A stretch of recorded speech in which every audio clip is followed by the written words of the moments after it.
Welcome back, everybody, to another episode of Big Apple Hockey. It is great to have you guys here.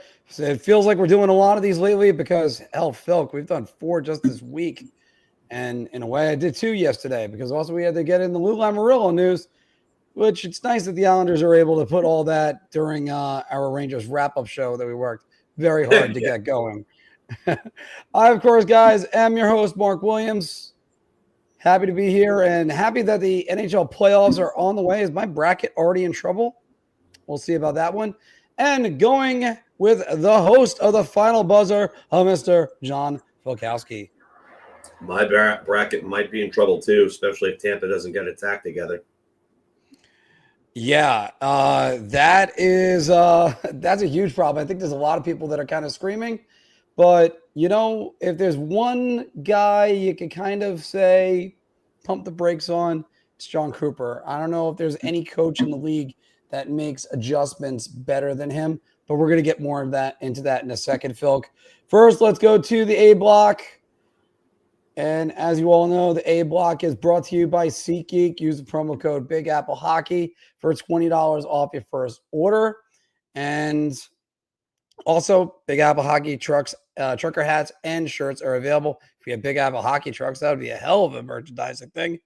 And of course, watch for Phil when he does his final buzzers, and he might be doing some of them to cover playoff games as we go on. There is a lot that needs to be broken down from this week. Everybody also make sure you catch a new show every single Wednesday. Next Wednesday, I'm not going to be here. I have a golf outing. It's a little bit hard to believe, Phil, but golf outings have already started. And yeah, I don't know if we're going to have it next week then. Yeah. Oh, I mean, if we're done, yeah, maybe we'll do a Tuesday show instead or something like that. Or maybe Thursday. I don't know. But let's get with what the A block is and the Florida Panthers flexing their muscle, 6-2 win in game 1 over the Tampa Bay Lightning, a team that both of us predicted to be in the Stanley Cup Finals, as well as Mr. Anthony LaRocco. Matthew Tkachuk, 2 power play goals, Bobrovsky, 31 saves. Phil, let's start with this one. What are your thoughts about the Florida Panthers and Matthew Tkachuk seemingly just doing the Kucherov or Mark Stone, whichever one you want to pick, and going, I don't need the regular season. I can just pick it up in the postseason. Yeah, I really didn't get to watch much of this. I went back and kind of watched condensed highlights because I was at the Met game last night. But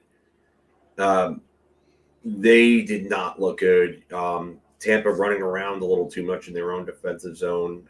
Florida really kind of attacking and just playing the same, picking up basically where they left off last year's playoffs. I mean, they look like they could win it all again. I mean, could we see a 1996 Stanley Cup Finals rematch between the Colorado Avalanche and the Florida Panthers, and the Panthers getting their vengeance this time around? Who knows? But if there's one coach that I trust to make the adjustments, figure everything out, and get his boys in line, it's John Cooper. I think he's the best coach in the NHL. I think he's the best coach probably maybe outside of Joel Quenneville in the salary cap era. So I do think that Tampa will turn things around in game 2. It's whether or not can they withstand Florida's forecheck. And Bobrovsky seems to kind of elevate his game come playoff time, just like Vasilevsky does.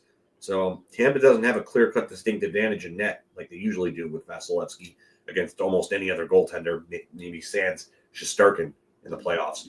So Tampa, there's definitely cause for concern, but it's only game 1. It is only one game. Mm-hmm. Actually say that this time around, Evan, it's only one game because this is not the New York Rangers. But yes, it's game 1. Well, things will change in game 2. And yeah, it is only one game. There's lots of times where a team has come out and they did not look good together as a pairing. Yeah, there's lots of times where teams have come out and just got shelled in game 1. But on the other hand, game 2, much better. Let's look at the Vegas Golden Knights 2 years ago. They got lost, I believe it was 5-1 to the Winnipeg Jets. And a lot of people were trying to say, hey, what about the Winnipeg Jets? Are they going to possibly be the team that is going to make get the upset here? But instead, they lost in 5 games. I think 2 of those games in that series was overtime games. So take what you will out of game 1. Sometimes game 2 tells a better story, Phil. Usually I mean, hell, we've seen it with the New York Rangers for it was a span of like 7 years where they would win game 1, lose game 2, win game 3, lose game 4, win game 5. Oh yeah, and that's what led to them having 7-game series every year, and they got tired out. They got tired out in 2012 and having multiple 7-game. They went 7-7, and then they went 6 with the Devils against Montreal, and they were tired out when they got to LA. Yeah, that was one thing. But LA had 7-7-7 and an overtime in game 7. Yeah. So they should have been just as tired. But then, of course, working all that extra overtime, literally in the Stanley Cup Finals too, was also something. But back to these guys, and this is the two most experienced teams that know what they're doing. Even Jake Gensel going to Tampa, that didn't subtract any experience from them. And Tampa Bay they're going to have to figure out how to get it done. They waxed Florida, I believe it was 2 weeks ago. And now it's can they step up and do it again? But again, I said it in the intro, John Cooper is one of the best coaches at making adjustments. He'll make a subtle adjustment. Look for them in game 2 to come back and even that series. You would think that too, right, Phil? Yeah, and the only thing is that John Cooper was able to make adjustments against Gerard Gallant, 3 years ago. But he's dealing with a much better head coach than Paul Maurice. Paul Maurice is head and shoulders above Gallant. So Paul Maurice knows how to make adjustments as well. As you've seen, he's one of the all-time winningest coaches. He's got a Stanley Cup ring to his name now. He'd been to the finals beforehand. But Maurice understands. He understands X's and O's. He understands hockey. On Paul Maurice, one hell of a coach, did everything except for win a Stanley Cup, and then he won a Stanley Cup last year, finally. Yeah. Let's go over to the team that won the Stanley Cup, as I mentioned 2 years ago, in the Vegas Golden Knights. They had their series tied with the Minnesota Wild. The Minnesota Wild dominated that first period, which the first part of the first period, maybe not as much. This one, though, yeah, this was all Wild. They ended up leading 3-0 at the end of the first. They ended up winning 5-2. Vegas started to make a little bit of a comeback down, I think it was 4-2 in the third period. Kirill Kaprizov, 2 goals and an assist in that series, and he had a great assist to Matthew Baldy for his first goal. Philk, this series is tied at 1. Is this an eye-opener for Vegas, or is this just Minnesota flexing a little bit of their muscle? A lot of people said game 1 went pretty well for them. This was a burn the tape game for Vegas. Everything that could have went wrong for them went wrong. And they, not that Minnesota was bad in game 1. Matt Boldy scored their first 3 playoff goals for this entire postseason. He scored the 2 goals in game 1. They didn't get any offense out of anybody else. And then in game 2, he scored the opening goal. So, if anything, I would say that this is a game when I looked at it and I watched this one. Vegas did just every mistake they made ended up in high danger chances against or in the back of the damn net. And it just, you sometimes it's going to happen. Sometimes you're not going to be, unfortunate. Aiden Hill has been good for them in the playoffs. He just did not have his best game last night. I thought like maybe 2 of the goals he should have had. But the Zuccarello goal, like it was literally a steal by Johansson off of a flubbed puck. And then I don't remember who that was trying to get to that pass. I just think there wasn't enough of an effort. Like if you would have dove to block that pass away, you could have gotten that pass, and Zuccarello would have never had that break in. And then on top of it, Zuccarello looked like he shot a changeup. It almost looked like he flubbed the puck, like the Stuart Skinner, the winning goal for LA in game 1 against Edmonton was literally a flub. And sometimes that happens, and those are some of the hardest shots to stop. as a goalie. My buddy Richie Longo is not in this chat. Sometimes he'll be in here, but he's a goalie himself, and he's a big goalie advocate. So he will always, pull for a goalie, and he'll tell you, like, those shots are ridiculously hard to stop because you're expecting a 90-mile-an-hour rocket, like blocker, glove side, wherever it is, and then all of a sudden, and you're like, how is this in the back of the net? Like, yeah, exactly. A literal WTF moment. So, but yeah, I just think that Bruce Cassidy is going to just calm those boys down when they go into video room practice, whatever the hell it is. I don't think he's going to have much that he needs to say. I think they all know what happened there, what went wrong. Kind of like what Johnny Lazarus was saying to us yesterday about the whole not being in the room. I think he's just going to be, listen, you know what? Everything went wrong. Burn the damn tape. Short memory. Move on. Get back to basics. Get back to the fundamentals. Do what we know what we do very well or best, whatever word you want to use there, words. And they're going to move forward. And I think they're going to win Game 3. There is no way that Vegas has another performance like that in this series. Yeah, I agree with you on that. And one thing Vegas is able to do, just be calm, play your game. That's what Herb Brooks used to walk up past everybody on the bench. Just play your game. And he would say it repeatedly. That was a weird goal. And just like you said, Phil, it's sort of like being in the batter's box. You're all geared up for the fastball because the guy's got good heat. And then he throws like a 82-mile-an-hour changeup on you, and you're way out in front of it, and you can't even react to that. So, who's that clapping for? Goldschmidt just drove in another one to make it 4-1. I would love to know, how is he doing so far this season? Goldie has been a godsend for us this year. Goldie's been a godsend, and Ben Rice looks like he's the next great Yankee bat. Ben Rice has been unbelievable for us this year. Well, I can also do a clap as well because Brett Beatty just took Zach Wheeler deep as we're speaking. So whoa, Brett Beatty, a guy that's been maligned by just about every Met fan this season that I can come across.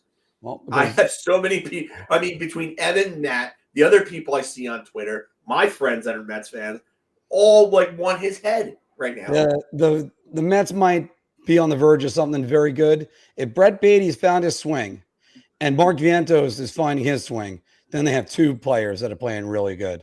So yeah, and then they need Alvarez and McNeil back, and they actually have a bit of a lineup. Well, let's get back to somebody that's actually found his groove a little bit, and we're going to talk more about him thoroughly in Bar Talk. But Max Domi, who scored the Game 2 OT winner with 3:09 into the overtime session. Drake Batherson. You almost said David Backes. Almost said David Backes. But Drake Batherson. Oh, he should have. Phil, you should have channeled this David Backes, because if you look at that play, Drake Batherson, if that was 5 years ago, he might have put him into the third row, and he was standing in the middle of the ice. Instead, Batherson does a flyby, and then Domi ends up off the post and in.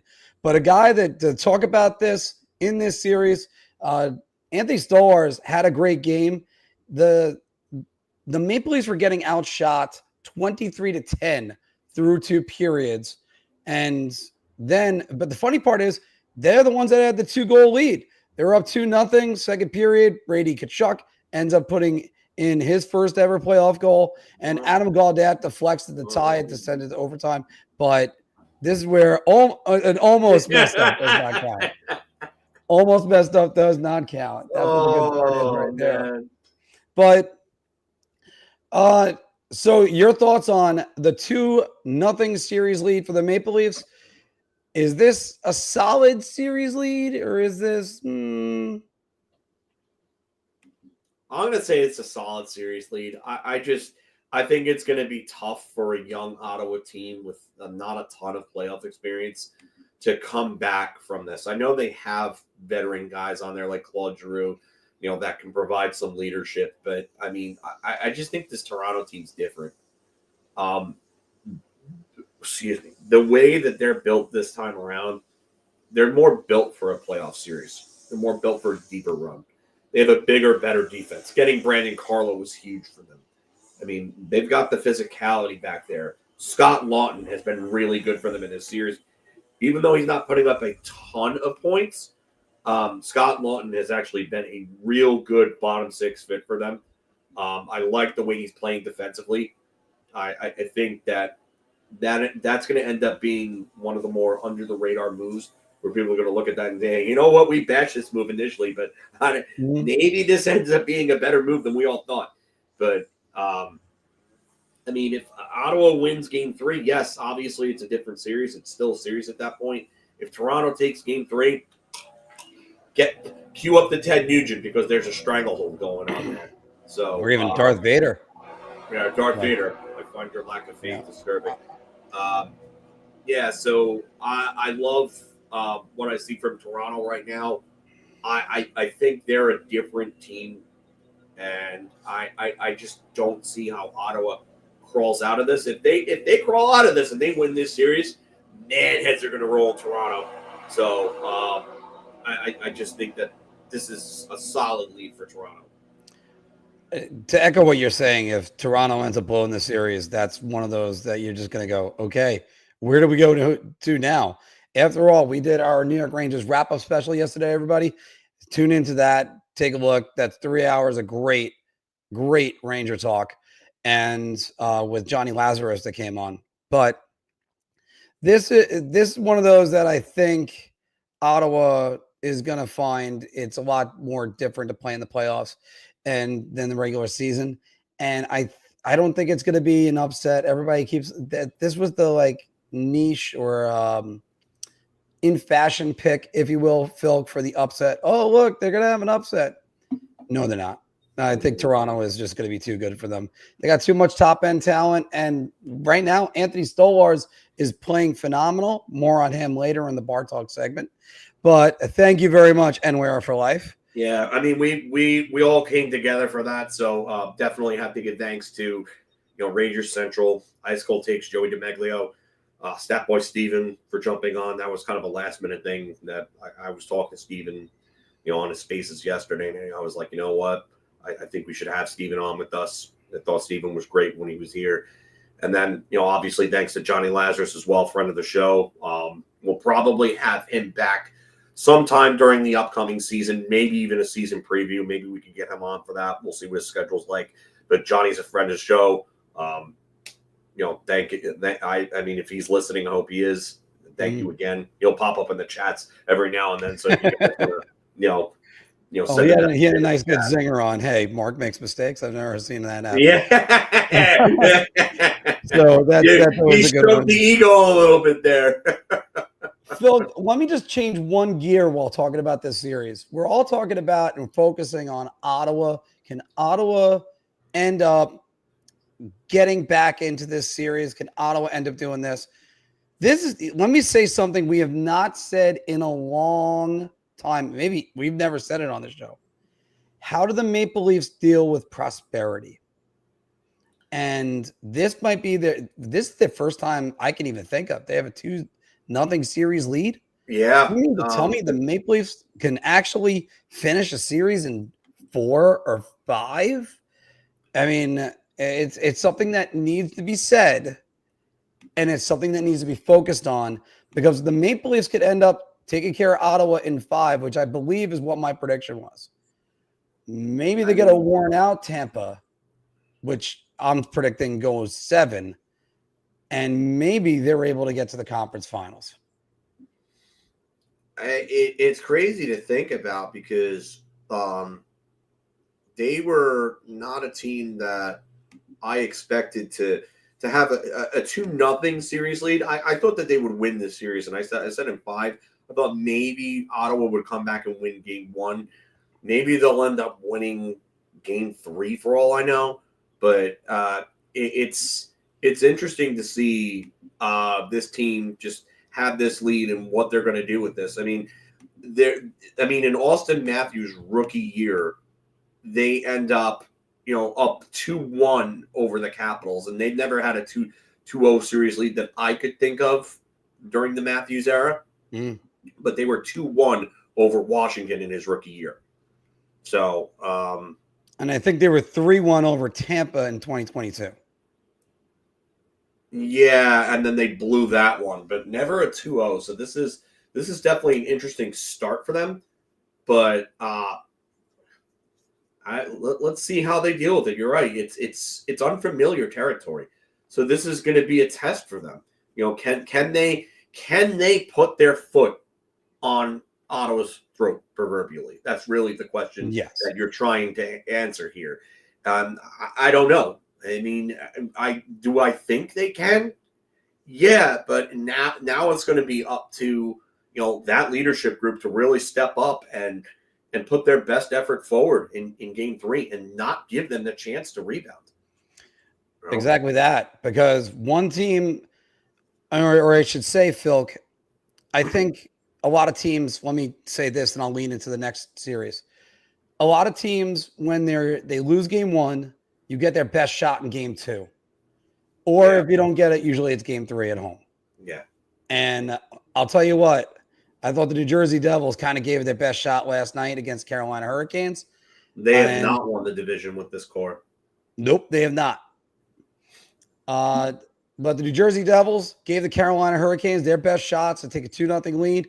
What a shame that would be. What an absolute shame that would be. I would never want to see that happen. Not at all. But so you get a 2-0 series lead for Carolina. The Devils took a 1-0 lead.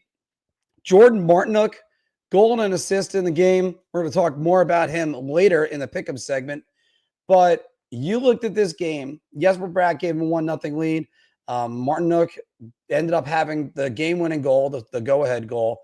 And Shane Gostisbehere got his own rebound. I think it was off a blocked knee and then came right back to him. He was able to put a top shelf. Jacob Markstrom was great.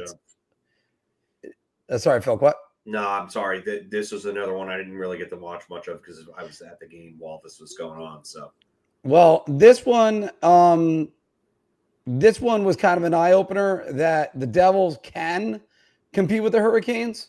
It's just a matter of there was a lot of equal opportunity both ways the entire night between the Devils and them. And look, everybody's focused on Jacob Markstrom, and he had a great game, Phil. So unfortunate.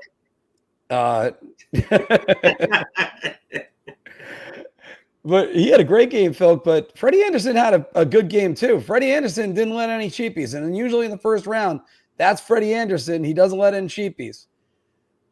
However, yeah, I'll take things that never happened for 800, Alex. Yeah, I'll take it for the rest of them. But you looked at this game, Phil, in this series. Do you kind of look at this and say they're the ones that are playing the Ted Nugent, that have the stranglehold, and that they probably will finish this series pretty quickly? I think so. And again, watch condensed highlights. Really didn't get to really watch this game.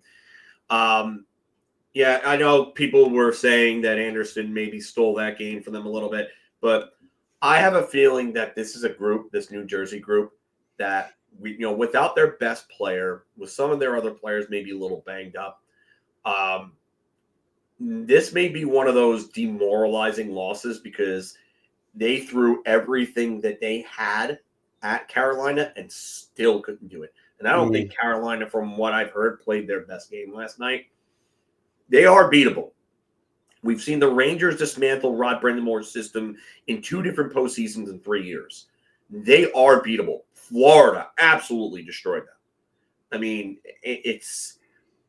I honestly think that this Carolina team is the weakest of all the Carolina teams I've seen since COVID, I would say. So, yeah, could the Devils come back and beat them?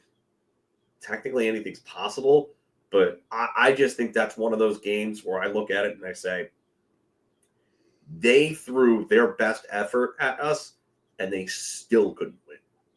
Right. And when you have that mentality in your head, it is a tough, like you're climbing Mount Everest with your bare hands and feet when that mentality sinks in, when that fact sinks into your head. So you're not only playing against an opponent, you're playing against yourself at that point.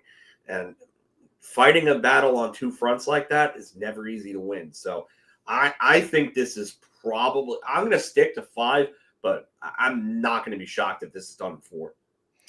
Right. And I got to tell you, that's where this is really going to come on in, where it's, I think the Devils gave their best shot. They're going to need more than Nico Hischier and This is actually a good point. I mean, their inability to win on the road over the last few years has been a real big problem for them. Their power play has also been a real big problem for them. So maybe that stirs things up. And Mark, you brought it up, and great find by you on this stat. What was it, 32.5% that New Jersey was converting at after Jack Hughes went down with injury? That's insane. I don't know how you lose your best player and your power play gets better. Like, what the fuck? Your best player, who's a 100-point player and an awesome power play player, and your power play got better? How the hell that happened?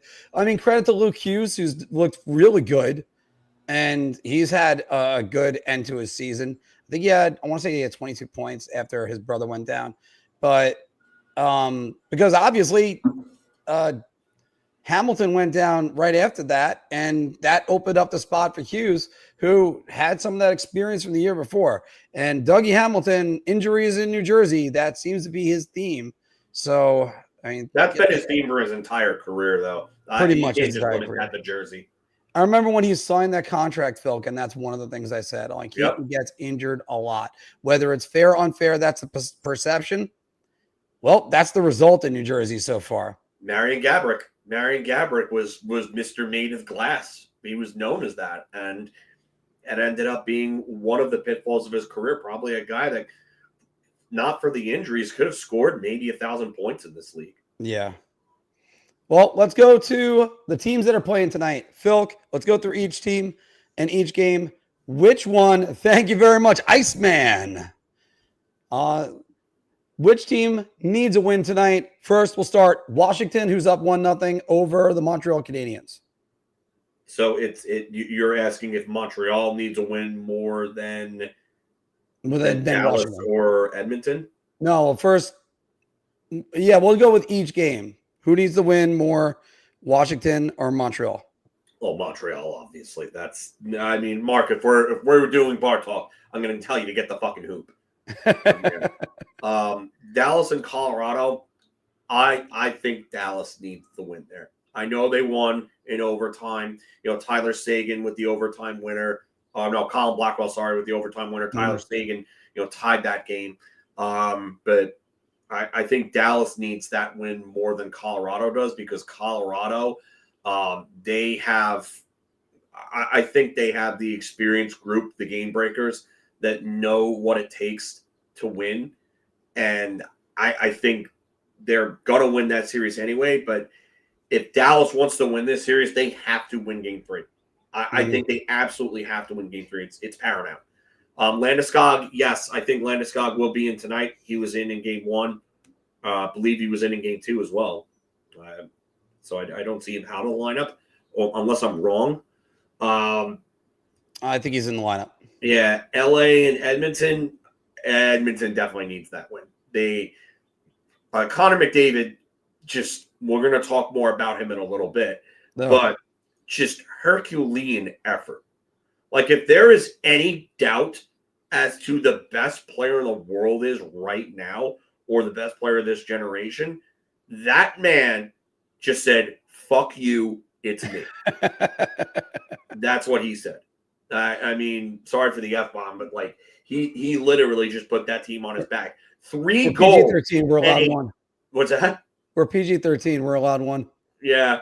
We're you know what? Three primary assists and a goal out of the 5 points that Edmonton got. The 5 goals that Edmonton got. Like, what more can this guy do? Like, did he have another? I hope he had another moment like he had in that behind the scenes video after last night's game. Yeah. Yeah, what a shame that would be if Connor McDavid left Edmonton and came to New York. Oh, geez. There's no Big Apple hockey host that would literally do backflips and cartwheels over that one on this. There's none of us that would do that. No, none of us would do that. No, especially not the guy on the right or anything like that. No, or the guy on the left. Yeah, seriously. See, if you're going to tell me about a player that's worth that much money, I give you Connor McDavid. There isn't a. I say it sarcastically when it comes to a guy that's going to get that money next year, but I mean it when I say it. Mark, we need to. You need to take the $1 Million Man Ted DiBiase's theme and make like a Connor McDavid thing with it, because the money is just going to pour in for that guy, because everybody's got a price for Connor McDavid and everybody's going to pay if they want to get it. Phil, I'm going to agree with you on one of them, but I'm going to disagree with you on two other ones for a different reason. Okay. And I'll start with Washington. I think Washington needs to win tonight. And it's not because they're afraid of Montreal. They just need to stop Montreal from believing. Montreal, as that game went on, they were up 2-0, and Montreal comes back, ties the game late. Okay. And every time Montreal starts to believe, that's bad for Washington. Now, the other reason why it's also bad is, I mean, hell, they were up 2-0 on Carolina back in 2019, and they lost that series in 7 to them.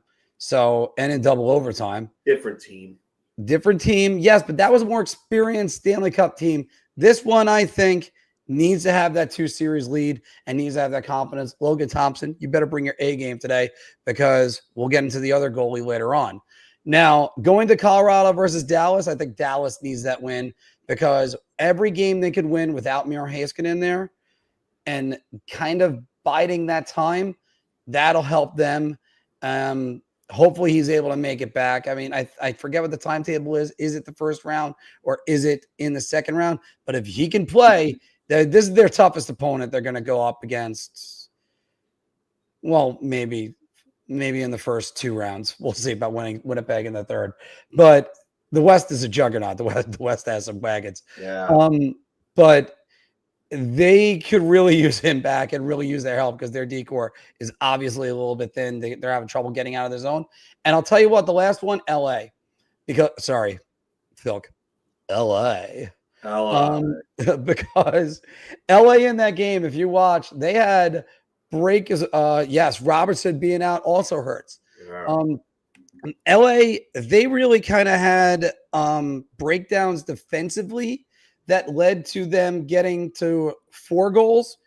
Darcy Kemper wishes he could have that 5th goal back that McDavid just said, I'm going to put this in the net.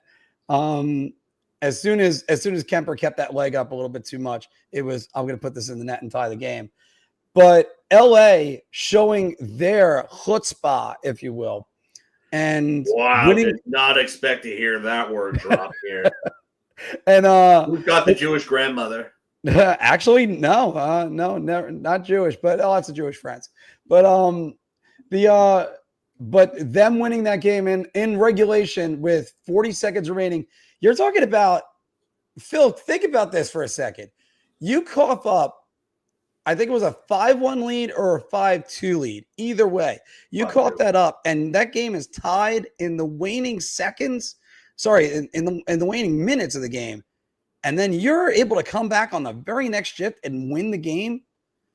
Like, those guys, they gotta that have. Was fluky as hell, though. It was fluky as hell, but they still won it. And you know what? I get it. It's not again how. Not how they did it, how many. I get that.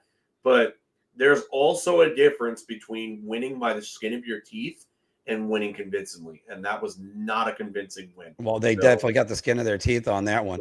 But to quote Major League too, Phil, maybe LA has got some marbles. Yeah, marbles. Marbles. We dropped that reference last night too on the way back home. I got to arrange a day to go to a Mets game with all you guys. I mean, well, obviously, my lovely wife and I would love to go out to the Bronx and see a game too. I mean, I might not. I'm married into a Yankee fan family, but I mean, I'm still very much engrossed in baseball history. I've always loved it. My grandfather, he loved Babe Ruth. So anyway, let's move on to the best team in the NHL and the only team that's not playing last night or tonight, the Winnipeg Jets versus St. Louis Blues. Do you look at this series, Phil, and you look at it as a solid 2-0 lead for the Jets, or are you looking at a Blues rebound and making it a 2-2 series? No, this is another solid series lead. I just think Winnipeg is just too deep for them. The first game, St. Louis looked like they could have won that one, but second game was a little more Winnipeg, taking control again. I just think I think we're looking at Winnipeg is going to put that stranglehold on, in game 3, and they may even be out in 4. So, yeah, this is a solid for me.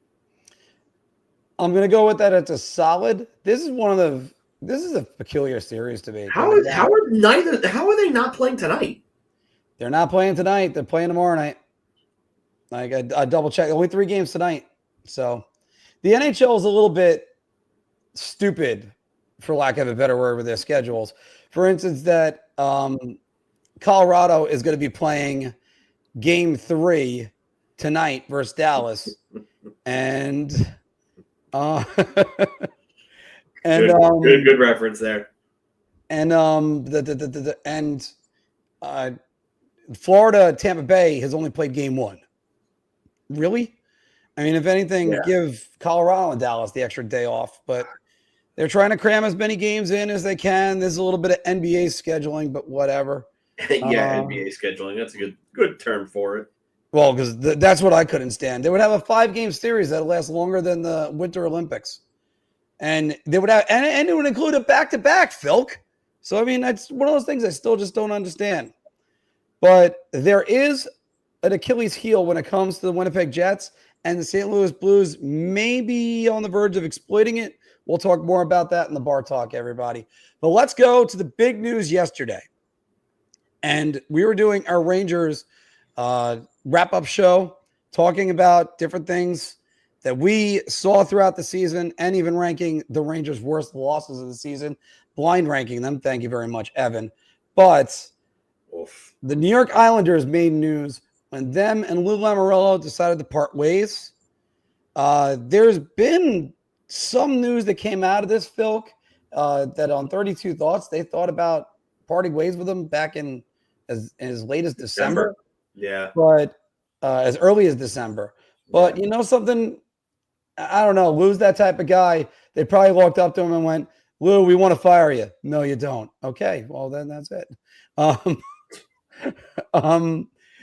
Phil, you were hired as the president of the New York Islanders. What type of guy do you want to get to run this franchise? And what direction do you want to take this franchise? I am rebuilding and going into developmental mode. Like, they finally have some sort of prospect depth for the first time in a very, very long time. And they have 3 very good prospects that you could build around with Cal Ritchie, Danny Nelson, and Cole Eiserman. And you need to start building on that. Their prospect depth is still relatively low because after that, it's kind of bleak. But I want to go and bring in somebody who's going to develop young players.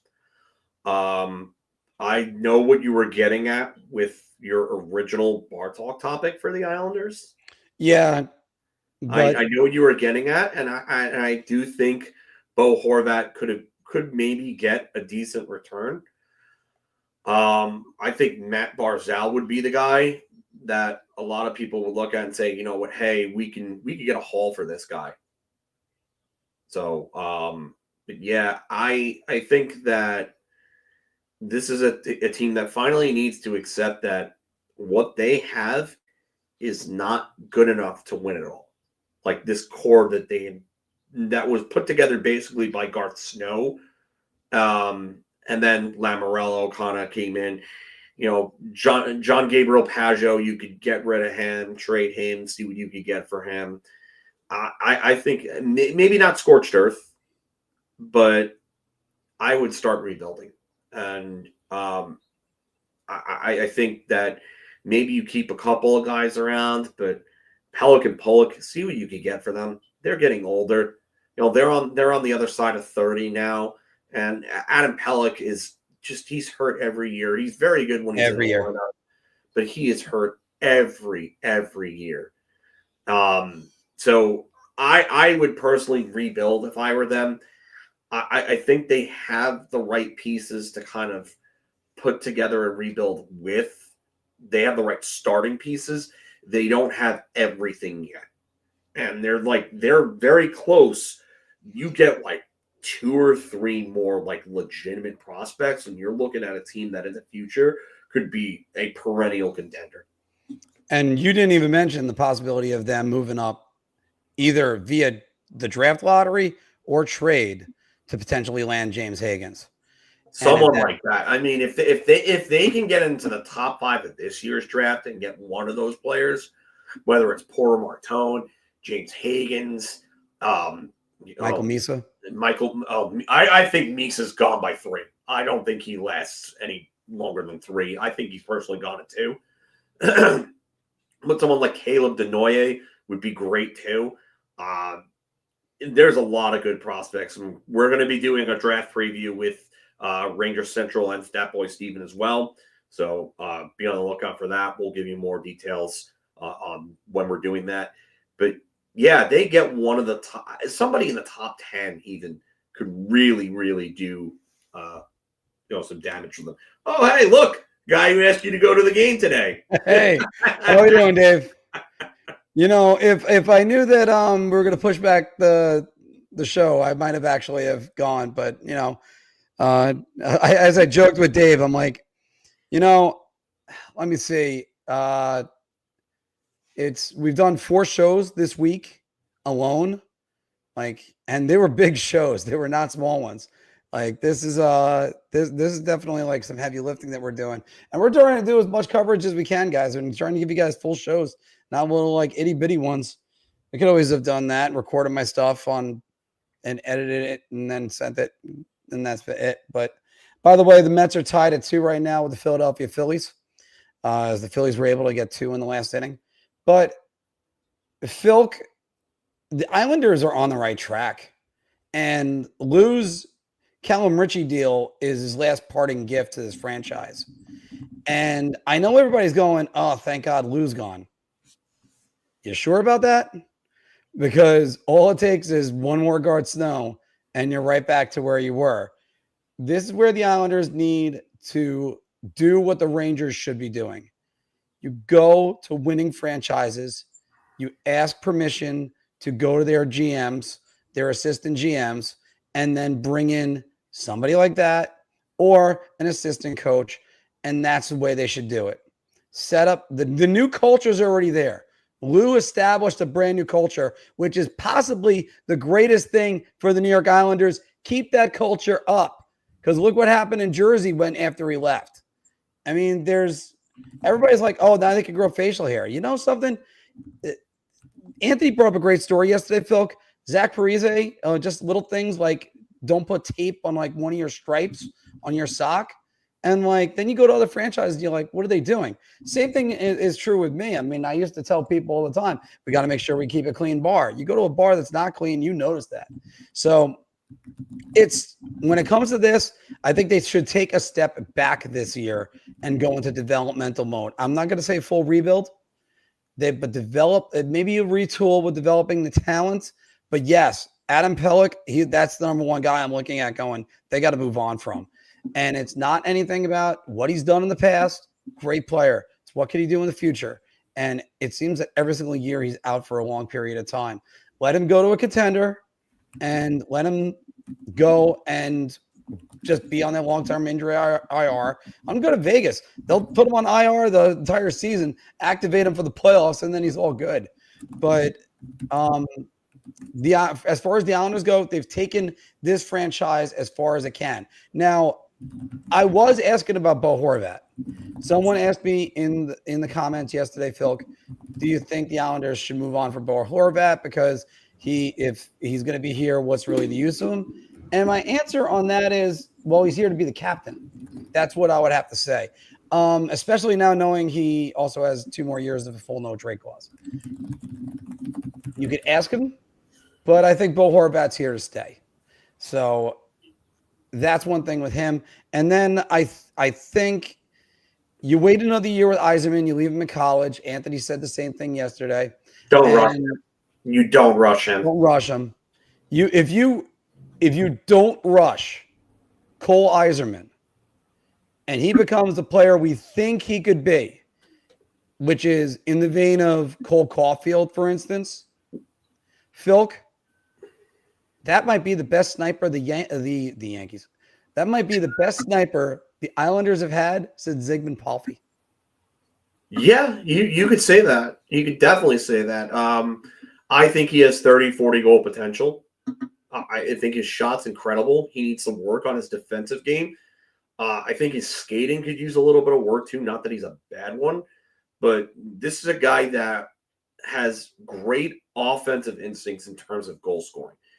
The other areas of his game offensively do need some work as well. And that's why I'm saying you don't rush this kid. Let this kid develop. Send him to Bridgeport after his contract's done. Unless he absolutely blows the door off, then I wouldn't rush him at all. I think that you finally have a guy that could be that top end sniper that this team has lacked. And one of my uncles is a huge Islander fan. And we've always talked about the fact that they need a sniper for years. We're talking like 20 years now. I mean, that they've needed a sniper. Even Jason Blake in his 40-goal year, we were never really sold on that. And yeah, he's more of a grinded out type of guy anyway. Yeah, Bridgeport was. I get it. They need serious overhaul in Bridgeport, like the way Hartford needed serious overhaul a few years back. But develop these guys, let them go out there and play, let them not have to worry about making mistakes. And you're going to have 3 players that are going to be key components of your core for years to come in Richie, Nelson, and Yzerman. And now you have to go and get some sort of defensive prospect. I think the Islanders, if they, they're in the top 10, I would say. On the draft status? If they're in the top 10, like, let's just say, like, where, like, I'll do a little tankathon right now. And I mean, could you go and draft Jackson Smith? Could you go and draft Radim Merca? I mean, Radim Merca, like, a lot of people are reminded of someone like Jamie Oleksiak with him. There's not going to be a lot of points at the next level, but there's going to be a 6'6", 6'7", solid defenseman who can play physical and skate well for his size. That would be my comparable there. Or maybe a Cameron Reed, someone like that. Look, I mean, I know some are higher on Logan Hensler than they are Radim Merca. So, I mean, I've heard Logan Hensler's name come up as someone who could be in the top, in the top 10. But, I mean, the top 6 or 7 for me is probably going to look like a combination of, in no specific order, Schaefer, Misa, Frondell, Martone, Hagens, Denoye, Victor Eklund. That's going to be like the 7. And then, like, does Roger McQueen rise? Like, he plays a little too much hero hockey for my liking, and I don't know if that translates at the next level. So that's going to be someone he'll be up and down. He's a big slide candidate, if you ask me. I think a lot of mocks have him in different places. But for me, if I'm the Islanders, depending on where they're picking and who's available, a defenseman would really fit well for them. That's a good point. And again, if I'm talking about moving on from Adam Pelech, you're going to need another defenseman. Like, what exactly is the future for Noah Dobson? That's going to be a question when we eventually do an Islanders wrap-up show. I don't move him. I don't. I work with him. He's already shown you that he's a legitimate puck mover. You don't move him. you hold on to him, and you work on his defense. I mean, Yeah, TNT, I don't think it's as firm as you think, man. I really don't. I think no, this. there's a lot of guys that even Philly is saying that they're looking for away from Higgins. Yeah, I just I don't think so. Before the start of the season, I thought Higgins was going to go 1, and then I mean he had a nice year at Boston College, but Michael Misa has just been phenomenal. Matthew Schaefer, even despite the injuries, a lot of people think that he's like a legitimate franchise type #1 defenseman going forward, which just with his combination of skill, size, speed, and IQ is just, yeah. Victor Eklund would be a real good target for the Islanders too, but I do think that it depends on who's available and where they're picking. I mean, that would be a good one if they're top 5. I could see Eklund at 5.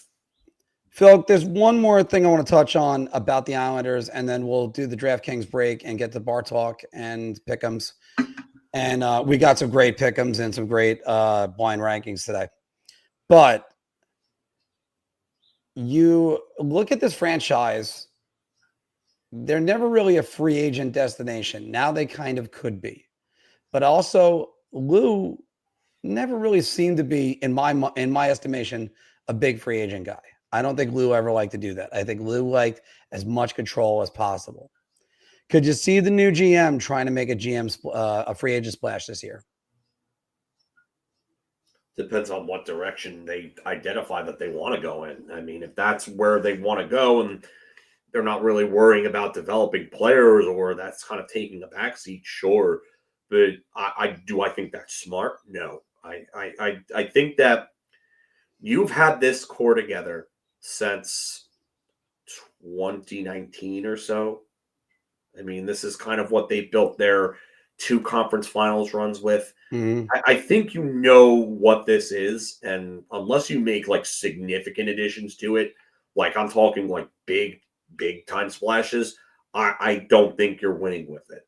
I think it's best for them to kind of start things over, or start to at least go in that direction and work with something new. Who are you getting in this offseason that's going to, I mean, Mitch Marner? Are you going to go get Mitch Marner? Is that what you're going to do? Anthony keeps saying the Islanders are going to go after Mitch Marner. My take on that is maybe not. But if they Maybe can go after him, but does he want to sign there? I don't think he wants to leave Toronto. Yeah, I don't think he's going to go to the Islanders from Toronto. He's not going to reverse Tavares. However, I think they're gonna make him a good offer. They're gonna make him make him tempted, if you will. But I don't think this is the year that you're gonna strike anybody. But if you start developing your prospects, start getting people going. I mean, I always remember the words from Gary Carter. He said, "I'm saving this finger," which, by the way, this is where I keep my wedding ring. "I'm saving this finger for my World Series ring I'm going to win with the New York Mets." Sure enough, he got there. And part of that had to do with the fact that they got Keith Hernandez. Keith Hernandez thought about leaving. And then his father called up there in the draft and said, they got the prospects coming up. You might want to stay another year. Sure enough, 1984 happened where the Mets just came up short. 85 with Carter, they come up short. And then 86, they win it all. But so you might be able to find a veteran that's going to come. But that other piece, I don't think is coming right away. And I also think maybe you don't think about trading Bort Horvath because you're going to need a team captain. Yeah. You might look at Anders Lee. You might look at Adam Pelech. Those are 2 names. Anders Lee is another one. I think he has, 1 year left on his contract? 1 year left on his deal. And I mean, he had a nice year this year. It was a big rebound year for him. But how much longer do you expect him to be able to produce at this level or close to this level at? He's not a great skater, never has been. I mean, yes, he was dealing with some injuries over the few previous years that, might have hampered him. But this is honestly outside of his 230 goal, back-to-back 30-plus goal years. This is the best year he's had as an Islander. And those years were spent playing with John Tavares, who's no longer there. So, really, what do you think you're getting out of a 34 who will be a 35-year-old player on July 3rd? What's the number that he finished with, by the way? 29 goals and 54 points. Oh, damn it. I was expecting him to get 28. Yeah, 28 goals was 3 years ago. But Kevin, and the year before that. Kevin, we're going to talk about that in a little bit. I started. So. Yeah, we're going to be getting to a lot more soon enough. But yeah, I mean, David's right. Anthony's take was that there was a relationship with Lou.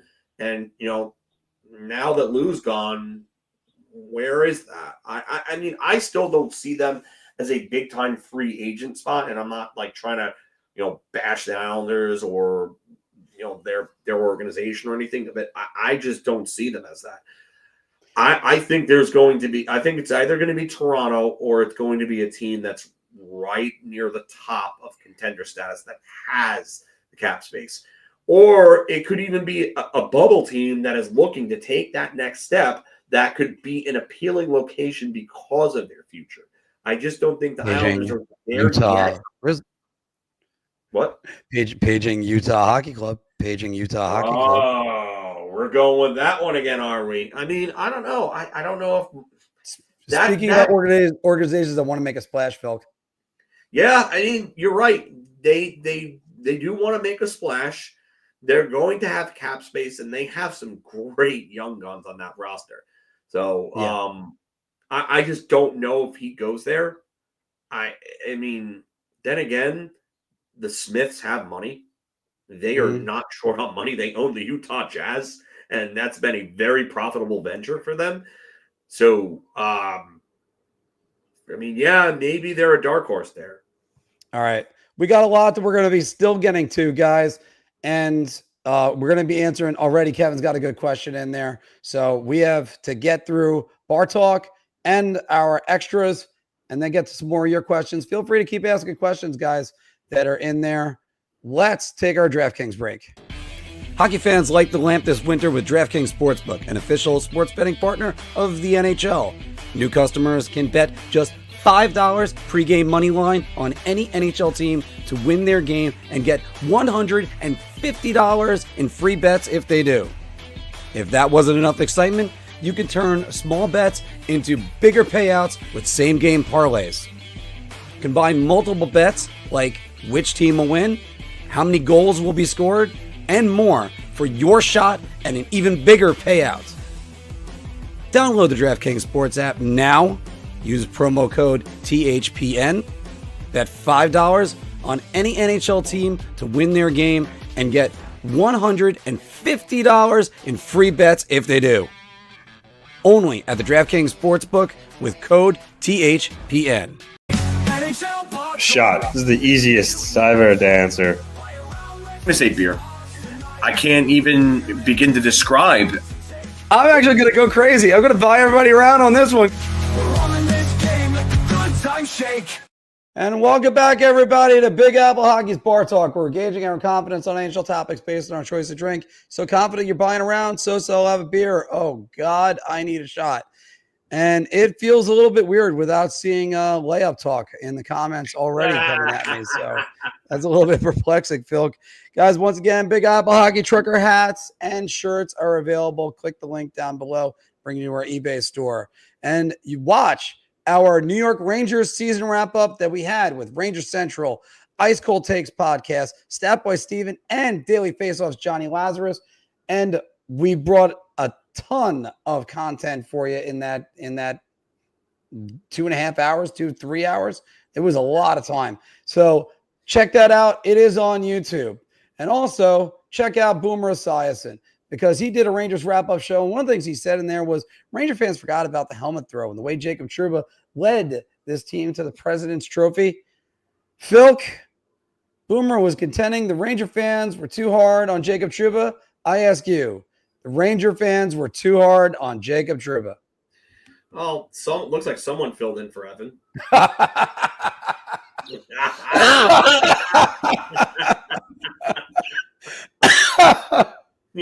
No rest for the wicked. Nope. Yeah, wah, wah. Hi, babe. Thank you. Oh my God. this is an absolute shot layup. Get me the damn hoop, please. Yes. Seriously. So let's get that layup up first. No. So, and I don't want to make this a super long thing because everybody knows. Get ready for the dunk contest. Oh my God. No, this is just completely wrong. I'm sorry. I like Boomer Esiason. He's probably one of the only reasons I would ever listen to WFAN these days.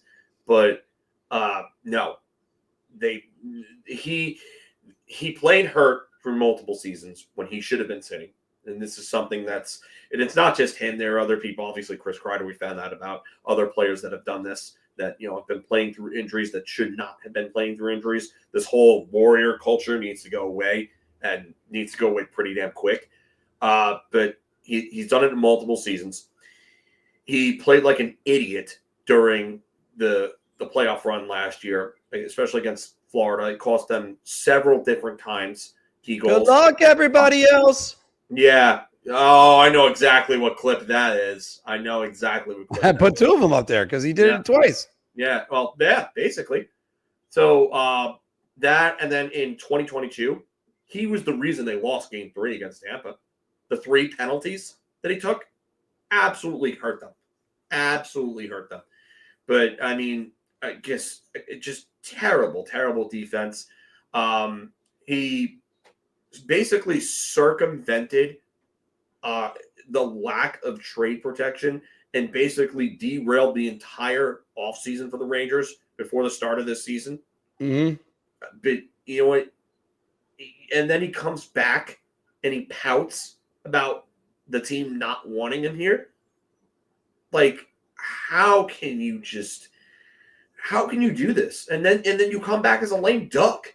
You come back as a lame duck and you play like crap, and then you cry again when you see your name come up again in trade rumors.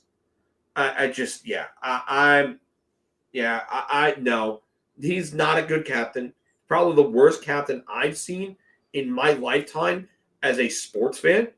I rather would have had Kenny Janssen as captain than Jacob Trouba. And Kenny Janssen relinquished the seat on his own. At least he understood that he couldn't be the captain. Well, he was also on a team with Michael Pekka. When you had Michael Pekka coming to your team. No, he relinquished it before that. Oh, really? Oh, Yeah. I didn't know that. Yeah, he relinquished it. Like, we're talking at like the down times, like before Pekka and them came along. So it wasn't during the Brian McCabe era, right? No, he was like, It was like 99, 2000 or 2000, 2001. He relinquished the captaincy, and then he came along and he took it. For those of you who haven't seen it, I go to Game 4 in the overtime, where on a penalty kill, Jacob Trouba decided to go all the way to the boards, to throw past the faceoff dot, and above the faceoff dot, leaving I almost called him Griffin again. Sam Reinhart, all wide open. Him and his 57 goals he scored last year, and Ryan Lindgren to go, I guess I'll cover him. And I used the Family Guy bit about good luck, everybody else. So again, and then he does the same thing to Sam Bennett to make the hit. And Bennett goes right by him, sets up a goal. And it was Evan Rodriguez setting up Sam Bennett. Yeah. Fine. Look, are the Ranger fans a little bit harsh on him? Maybe, maybe not. But play better. Play better. You asked for an $8 million contract, and that was Jeff Gorton's doing because Jeff Gorton bid against himself for that player. And you knew that Jacob Trouba was never going to give you 50 points again, which was completely stupid because the only reason he ever had that was because Dustin Byfuglien was hurt in 2019, and that's why Jacob Trouba was on the power play there. But, like, I get it. Like, we're ruthless here in New York. We are. And you know what? It's what have you done for me lately? But Trouba never did anything for them. Yeah, and tack on top of it, Phil, not only is it that what have you done for me lately, but yeah, we're booing you, but we're waiting to cheer for you. I mean, that's the other thing too. He never gave us the opportunity. And sometimes if somebody's out there giving it their all, I don't think fans care. I think fans hate it when you get guys that are kind of just Well, for the bar from Bull Durham, lollygagging. You lollygag. You lollygagged everywhere. What does that make us? Lollygaggers. They're lollygaggers. But I mean, it's just as far as Jacob Trouba goes, he could have come in with a better outlook to start the season. He could have played so well that they actually want to keep you. Instead, you played basically 3 weeks. When you saw the Rangers get waxed by Florida, that started the checkout. So, and then by the time they let up 40 shots to the Flames, and Chris Drury's like, I got to change something. I got to change it with these guys. And he tried playing it his way. And now look at where they are. So look, no. Were the Ranger fans hard on him? Maybe a little bit, but you know something? No. Jacob Trouba also stepped up to be the captain in the time where it was the worst group of people to select a captain for this franchise. And I was the utmost advocate for naming a captain. I don't care, just naming anybody. Now I'm sitting back going, I don't know if I want Vinny Trocheck to be the captain. Because I'm tired of. It wasn't epilepsy that she was brought in. It was a residency that was really. It was a residency, yeah. It wasn't epilepsy. Yeah. Yeah, no. And I think this one's going to be a layup too, but Phil, I'll go with us. Lou Lamoriello and the Islanders parted ways yesterday. So you had an executive who really changed around the culture in this franchise and really established a new identity, or brought back an old identity, if you will, for the New York Islanders. But the Islanders need to part ways with Patrick Waugh. I'm going to go round. I think this is a layup, honestly. I liked the hire just because I think it was a better option than Lane Lambert, but I just don't think that he's cut out to be an NHL level coach. I think he's great at the junior level. I think that's where he fits. He has his money from playing in the NHL. He's got the most Conn Smythes of all time. Yes, he has more Conn Smythes than Crosby, Gretzky, Lemieux, and Orr, who all have 2. Phil, say the better tidbit about his Conn Smythes. 3 of them in 5 postseasons. How about he's the only person to win a Conn Smythe on 2 different franchises? On 2 different, yeah, he's the only one to do it in 2 different teams. Messier probably could have done it in '94. I mean, you could have argued him over Leach, but neither here nor there. But Waugh, 4 cups and 5 finals, 3 Conn Smythes out of 5 finals, ridiculous. So I think his voice is kind of lost in the locker room. Not that he's completely lost the room, but I think it's time for a new signal caller there, like a new voice, a new message. Maybe he fits a little better though with a younger team if they decide to go in that direction. Who knows? I mean, he looked like he had initial success in Colorado with what was a younger team in 2013-14, but I don't know. I just feel like it's time for somebody different there.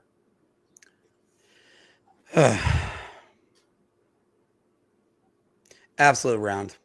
And the way he talks about his players in the press, Phil, this is a layup to me. I want him nowhere near my young players that I'm trying to develop.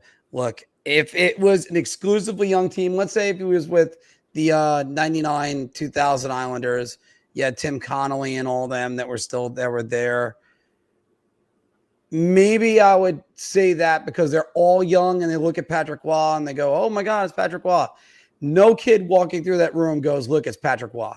Doesn't matter if his pads are in the Hockey Hall of Fame, and you can look at him with all the reverence of everything he ever did. So first off, New York Ranger fans, Patrick Waugh is my retort for every Ranger fan saying they should hire Mark Messier as coach.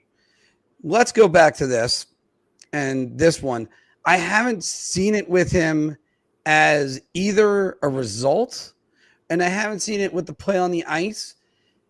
Other than that, what was it, a 8-game stretch in January? The Islanders haven't been that good with him, and they should have been better. Dare I say that they were better under Lane Lambert last year. I mean, This time, no, Phil. Let's move on. And I think the Islanders need to get a new coach, and they need to know what direction this franchise is going in. I wouldn't want Wah near my younger players. Actually, let me just see if Wicked's got something right here. Wicked's saying, I'll beer on this. If the new GM wants him, fine. Or wants him gone, that's also fine. I mean, right. I don't really like. I just think it's time for somebody new. I think if you're going to go in a different direction, I think it's time to change things up.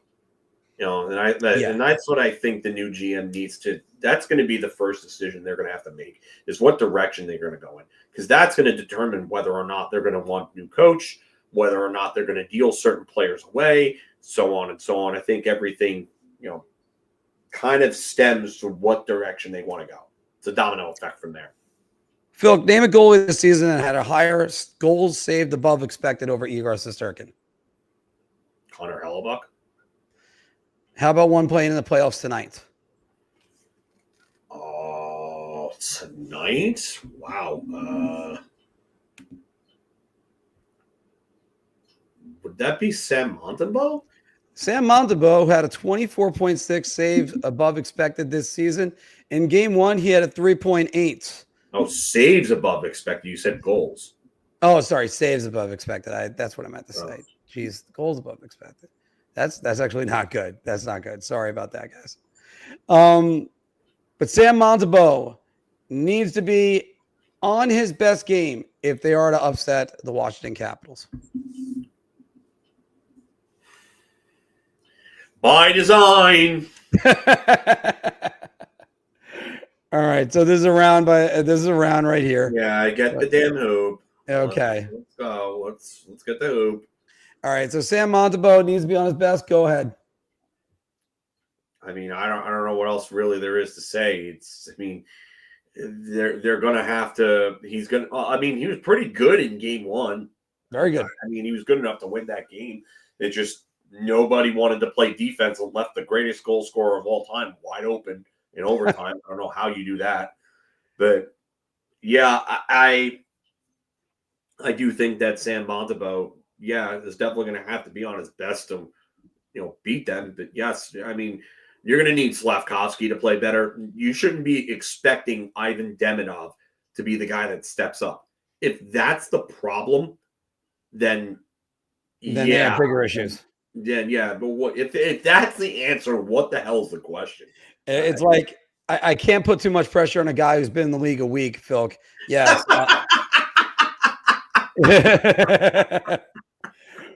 Well, in this particular case, here's the thing. Sam Montembeault is kind of bidding games, and they've been outscoring opponents for the most part.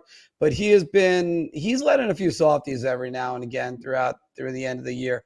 This time, I think he's just got to make his saves, be solid, make the Capitals earn every goal. They're going to score. Make the Capitals earn the goals, and then Montreal might have a chance in this series. But he's got to be that goalie that's 24.6 saves above expected.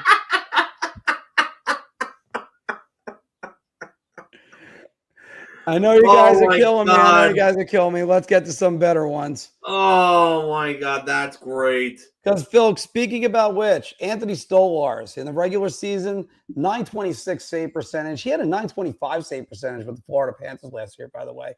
34 games played this season. That's a career high for him.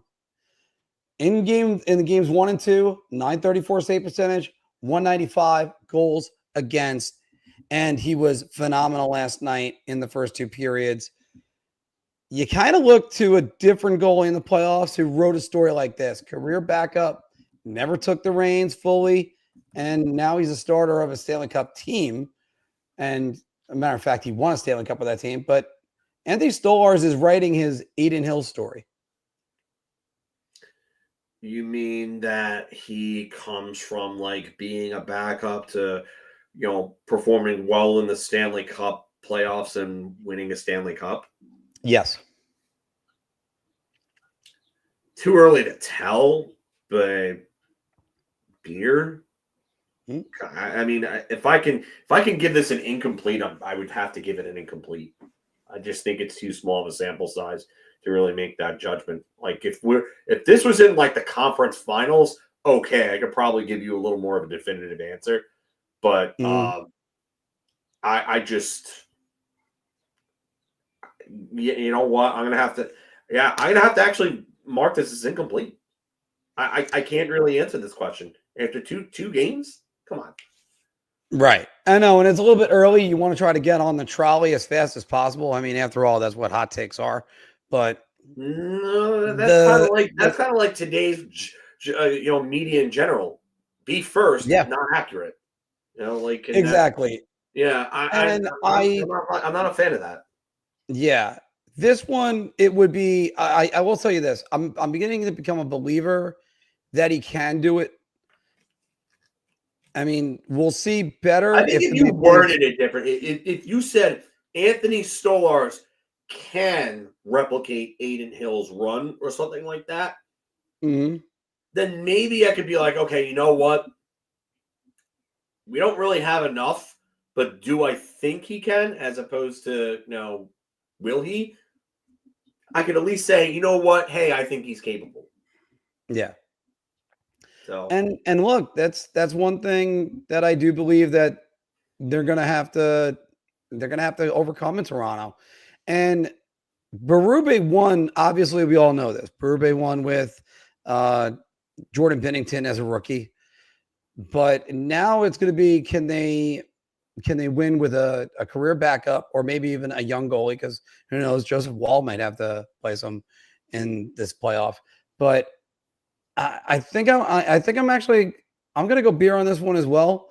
And because I think he's playing really well. I just want to know if he can handle that workload. That's what's going to be what the interesting thing is.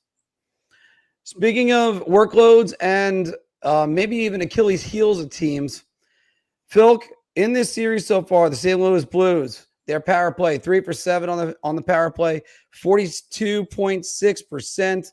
versus Winnipeg's 13th overall ranked penalty killing in the regular season. The St. Louis Blues power play is the key if they are to upset the Winnipeg Jets.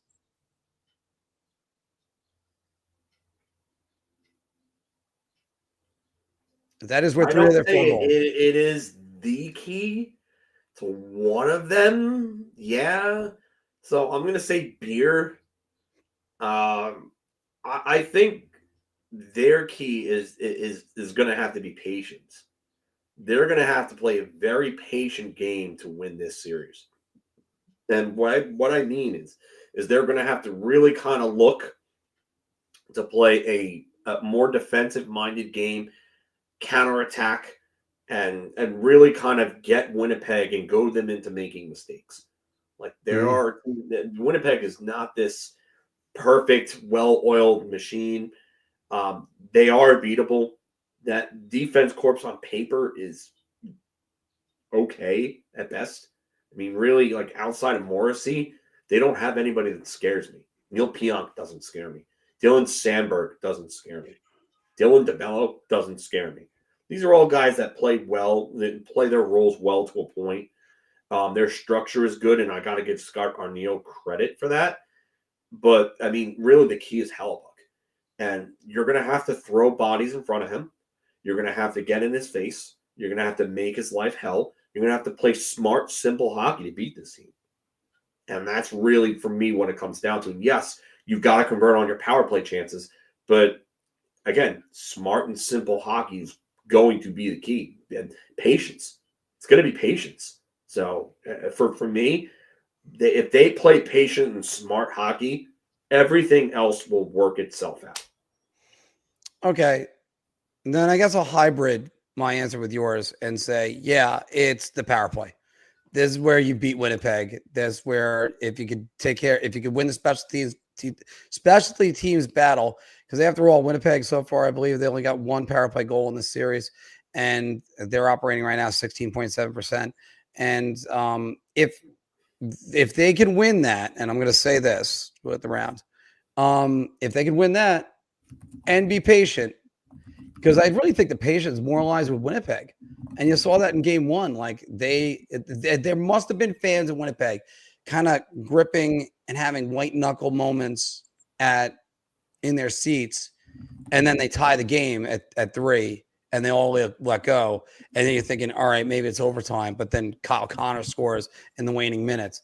Game 2, Winnipeg plays their game. They win that game. And then that's it. So Winnipeg, again, you just got to play your game. And our last one for the bar talk, Connor McDavid has 121 career playoff points. Wayne Gretzky, 382. Think about that one for a second, Phil. 382 playoff points. And I mean, ain't nobody ever catching that. But Connor McDavid will be the second player to eclipse 300 playoff points.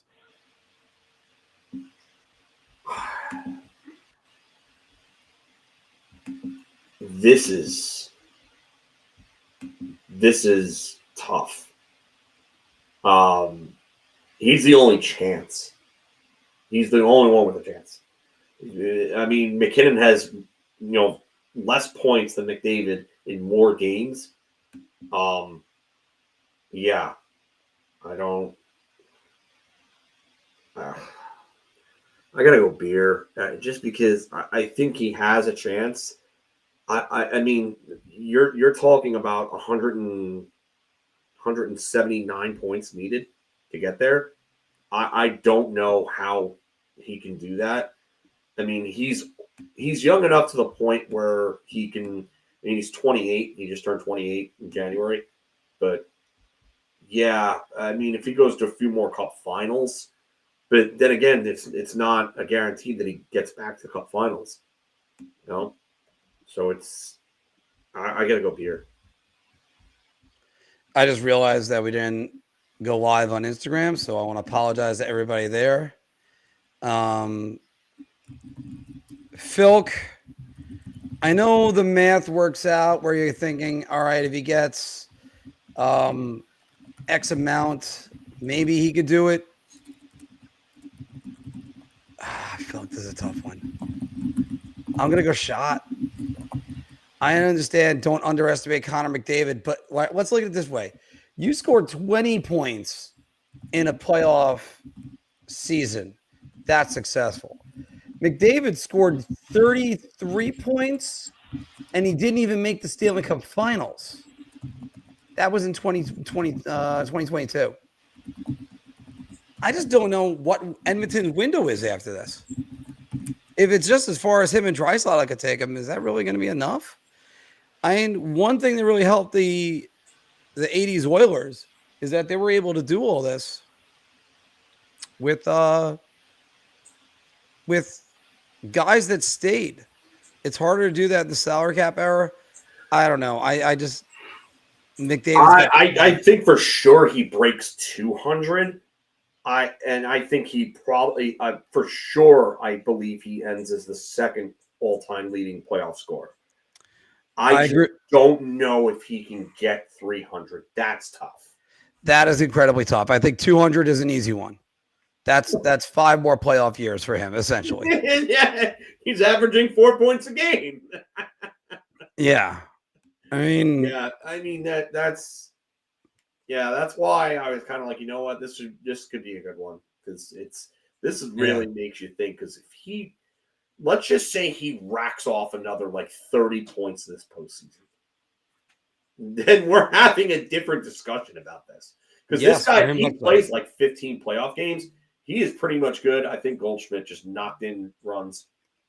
Oh, yeah. So. Well, right now I got Jesse Winker batting in the bottom of the sixth. Out.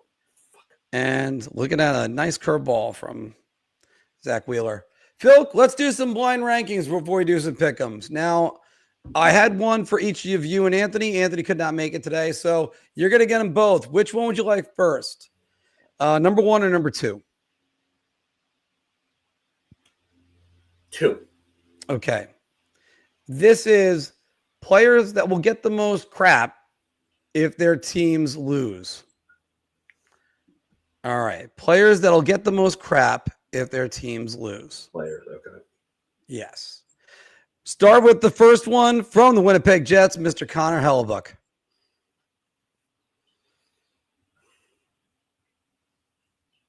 Three. From the Toronto Maple Leafs, Austin Matthews. One. From the Edmonton Oilers, Stuart Skinner. Two. From the Dallas Stars, Mikko Rantanen. Four. And from the Carolina Hurricanes, Mr. Freddie Anderson is your number 5. Yeah. Wow. I mean, Freddie could have been a little higher. I just think Matthews, I knew you were going to have either Matthews or Marner in there. So I was like, you know what? I'm saving that for 1 because if they lose again, especially if they get knocked out in the first round, oh my, there is going to be an absolute backlash. Yep. By the fans and the Toronto media there. Oh man, that's not just for the fan base, Josh, but for the for the media as well. All right, so you have Stuart Skinner at 2, Philk. Oh, sorry. All right, I just lost Philk for a minute. I lost her too. Okay, so here I am talking to myself. Now that's chaos. All right, guys. So should be getting Philk back in a minute. We'll see about that. There he is. Yeah, sorry about that. Something happened with the window there. Oh, it's all right. As long as it wasn't from the window to the walls. And never again. Never again. But Phil, get Stuart Skinner at number 2. Your thoughts on him if he's disappointing? Because a lot of people are going to point the finger at him and say, you're the reason why we're not winning a cup. A lot of people are going to point the finger at him, and then that conversation is going to turn to whether or not McDavid's going to stay. And that's going to cause a lot of problems, and there's going to be a lot of people that are going to point that finger at Stuart Skinner. Be like, you know what? You couldn't get it done either time, and there's going to be a lot of outrage and backlash against him there. And my wife was saying today how she's rooting for Edmonton, even though the loss of Ekholm is going to make it really tough for them to win that series. Yeah, I agree with her. Yeah. Well, she's as smart as she is beautiful. And she only just made one bad choice, and that was a guy that has a lot of spelling errors and just crossed wires in his head. All right, Jason Brodzinski, let's go. Justin Huberdeau is still the worst one. Huberdeau, yeah. All right, Phil, this is the other one. This is players critical to their team's playoff success. Okay. And let's start. Winnipeg Jets, Mark Scheifele.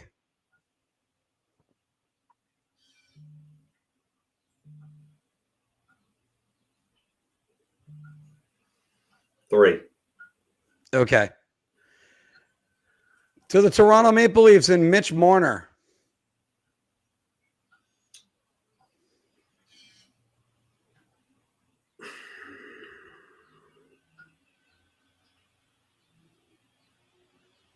Two.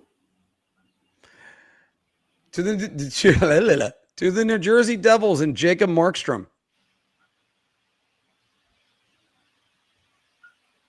5. To the LA Kings and Kevin Fiala.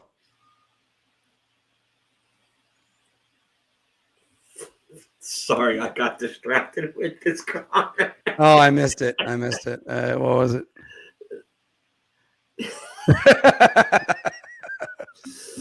Oh, Marie, you're going to have spelling homework to do with your husband every night. I always say my wife is I'm going to go wonderful. 4 with Fiala. That's actually a good one now that I think about it. I'll go 4. So the only one you have left is number 1, right? Yeah. Leon Draisaitl. See, yeah, because I think one actually works there because they're going to need a secondary guy outside of McDavid to really kind of pick that team up. Maybe I could have put Marner at 1 over him, but I mean, I'm okay with him either being 1 or 2. Yeah. Well, Because one reason why I go to Mark Scheifele, and you look at what he was doing shortly before the Four Nations break after he was not named to Team Canada, and he was not happy about that. That was one driven MFer. And now look at what's going on with him. And he's got 5 points so far. By the way, Philk, that leads me into the Big Apple Hockey Pick'ems. Guys, welcome back to Big Apple Hockey Pick'ems, where we're trying to figure out, you can get with this, you can get with that. I still have to make an intro for this. I would love to do that and air these out. So you're going to have to pick one or the other. Let's go with the other guy that's got 5 points. There's 2 of them right now in the playoffs through 2 games. Mark Scheifele and Kirill Kaprizov. Who's got the better start so far? Kind of a push, really. I mean, like if you look at the at the scorings, I mean, I Kaprizov, they're tied for first in points. Mm-hmm. Like, I mean, Scheifele's played 2 games, so I guess I've got to go with Kaprizov. Actually, no, they both played 2 games. Both played 2 games. I mean, McDavid's going to pass. And they've got the same exact stat line. Yeah. The only thing I'll say is Scheifele somehow has 12 penalty minutes in 2 games. I mean, even strength points. Kaprizov has 5, all 5 of his. Scheifele has 4 and then 1 on the power play is a power play goal. So I guess statistically I'm gonna go Kaprizov, I guess. I mean, this is as close as it could get. So I guess I'll say Kaprizov. I'm going to go with Kaprizov. I think he's been carrying the load, but also when you look at that pass that he gave Boldy to open the scoring last night, whew, that was incredible. I mean, that's another thing you could argue towards Scheifele, though. The first 3 goals that Minnesota scored in this postseason all came off the stick of Matt Boldy. Yeah. And Matt Boldy is now playing with Kaprizov. And of course, by the way, Phil, to go with that, all 3 goals were scored by Boldy. Who had the primary assist on each one? Kirill Kaprizov. Yeah, that's how easy that one is. That's why it's not an easy one. You have to pick one. Better goalie so far. Okay. Better goalie so far, Mackenzie Blackwood or Philip Gustafson?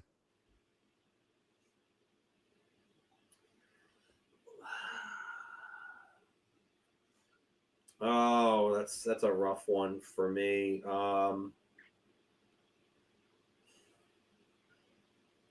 Blackwood statistically, I think, has been a little better, but you ask me, depending on workload, I'm probably going to go Gustafson here. I'll give the edge to Blackwood. There's a caveat. I mean, that Sagan goal. Ugh. And then Hercule Perot, yes. And a matter of fact, he is the great detective from Agatha Christie. But yeah, Blackwood though, I'm gonna go with him on a slight edge. He's been really good. He's made some outstanding saves. I don't like some of the goals against him, but I think so far he's been the better goalie out of in the series between him and Jake Ottinger so far. Phil, who do you think is a better bottom 6 forward? Both of them scored recently. Jack Drury or Jordan Martinook? Oh, wow. That's a pretty good one. Jack Drury is really starting to establish himself as a nice bottom 6 player. Jordan Martinook, I'm probably going to have to go with him for now, Jordan Martinook, just because there's a little more of a postseason resume with him. He had a good postseason last year. I'll go with Martinook just because he was almost kind of, and I'll bring this name up again, John Druce-ish. Yeah. Here. So that was against the Islanders, right? What's up? Was that against the Islanders or the Devils that every single goal was him? I think it was against the Devils. That was a couple years back. Yeah, where he had 10 points or something like that. It was ridiculous. Yeah. no. Maybe it was the Islanders last year. I think, right? I think it was 2 years ago. I don't know. I could be, my timelines could be completely off, but We got a lot of knowledge in these he heads. had a John Drews run like in the playoffs. It was like stupid, and that was what I was thinking. It was like 10 points in 10 games or something like that. So I'm gonna go Martinook here, but Jack Drury doing a nice little job. Yeah, I was tempted to say Jack Drury too. I really wanted you to say Jack Drury, so that way I didn't have to say it. I'm going Jordan Martinook. Pete, I gotta love you on this one. So, but Jordan Martinook is the fourth liner of fourth liners. Man, that guy, he throws the body around. He scores big goals, and he's a guy you just love on your team. Like how, if I'm correct, wasn't he in Arizona? How did they ever let him get away? So, yeah, that's where he first came from, was Arizona. Yeah, no, that's a hell of a player. You don't give up on a guy like that. And lastly, Phil, looking at the teams tonight, who needs a win more, the Edmonton Oilers or the Montreal Canadiens? Montreal. I think if Edmonton goes down 2-0, they can come back. They could even pull off a reverse sweep. They're capable of that. Montreal needs to tie this series tonight.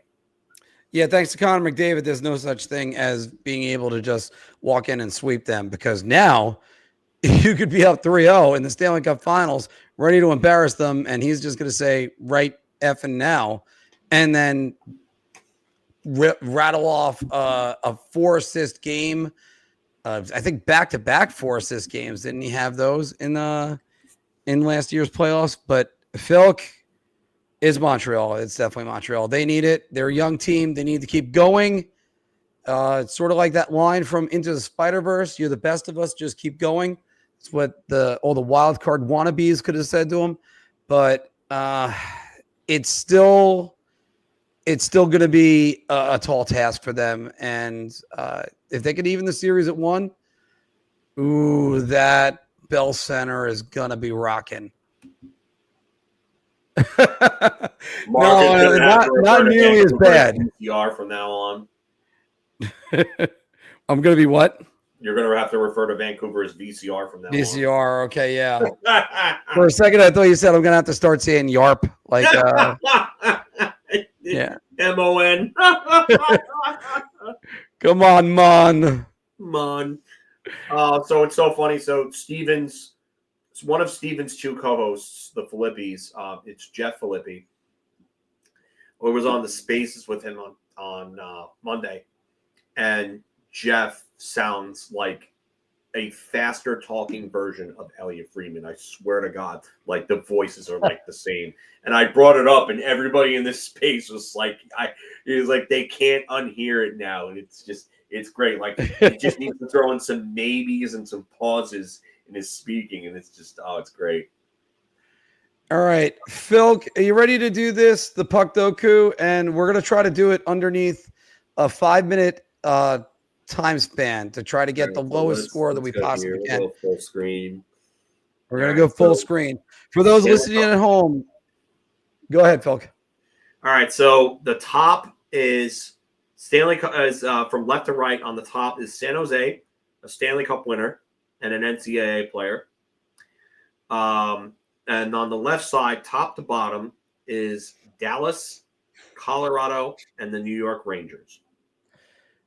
All right. And we will start the timer as soon as you place your first guess. All right. So NCAA and New York Ranger. I could go with, I think, Kelly Miller. I was going to go Mike Knuble. I think Mike Knuble might be more recognizable. All right. So Kelly Miller. Kelly Miller, yeah. Kelly Miller, 0.3. Okay. For Dallas and NCAA, go Corey Millen. It's also a former Ranger. Dallas and NCAA. Yeah. Corey Millen. Now, does this have to be a Stanley Cup winner? Name must be engraved on the cup in any way. In any way? Okay. That's what I'm assuming it is. We'll reset in case that's the case. Okay. Yeah, because it doesn't say if it has to be with that team or not, which I'm kind of confused on why they wouldn't designate that. So Dallas and Stanley Cup winner could go Craig Ludwig. No, you're in Colorado. Oh, thank You're you. in Colorado. Sorry. I'm still You're in in Colorado. again. Craig Ludwig for Dallas, 2%. Okay. I was going to go this way for the Rangers, Gump Worsley. Yeah, you could do that. That's See if it works the other way. Okay, that is the way it goes. So, Phil, we're going to have to reset this. All right, that's fine. That's fine. Okay, we could do something different than Ludwig. All right, I'm going to pause where we are right there. We still got 3 minutes and 27 seconds. 3 minutes. Oh, you paused the timer. Nice. Okay. I paused the timer, and the reason why is because I knew this might be a problem. So let's just fix this. Millen. Yeah. Corey Millen. Do you want to stay with Craig Ludwig? Oh, we have to, right? Yeah, we have to there. We have to right there. Yeah, because that. So their name has to be engraved on the cup with the team that they had. So restarting the timer. There we go. Jay Wells. Jay Wells is a good one. I was also thinking Peter Anderson. Jay Wells, number one. Sorry, 1%, I mean. Okay. All right. New York Rangers and San Jose Sharks. Kelly Kisio is Jason Moore. Jason Moore. Jay Moore? Okay. Yeah, Jay Moore. It's going to come up as Jason. It is. I was thinking Brian Mullen. No, too obvious. Jason Moore. Hey. Jay Moore. Jay Moore, who does the best impression of me. God. NCAA and Colorado Avalanche. Scott Young, I think, is going to be too obvious. I think it's going to be too obvious. NCAA. Chris Drury would be too obvious. Let's see here. Oh, damn it.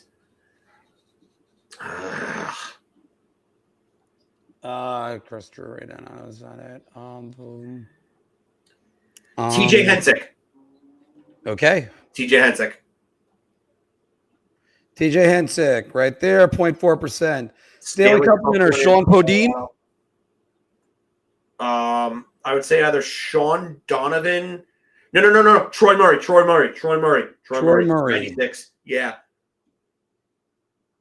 Troy Murray, 0.4%. Good job, Colorado Phil. and San Jose. Don't do Ozolin or Nolan. Too obvious. They're traded for each other as well. Do not do Jonas Donskoy. Ville Nieminen. Ville Nieminen it is. Okay. Ville Nieminen, who was also a Ranger for 1 year. Yep. Yeah, not a pretty man. Dallas and San Jose. There's a guy I'm missing from the Minnesota team. Did Brian Link Gates. Who? I think Link Gates. Hold on. Let me just check that. Hold on. I think he played for Minnesota North Stars. Yes, Link Gates. Okay, how do I spell it? Gaetz. Yeah, Link there you go. Gates. Wow. Link Gates, we have a total of 4, Philk. That is what our unique score is. And how much do we have left on the timer? We have 1 minute and 5 seconds. Credit the pause. We're gonna do this also for the pyramid in a second. So we'll go to the ones where we had our bad ones. We had Link Gates, who was a 1%er right here. If you kept going, Ulf Dahlin, former New York Ranger, would have also qualified. So would have Ray Whitney. Claude Lemieux. Claude Lemieux would not. Fuck. Manny Malhotra.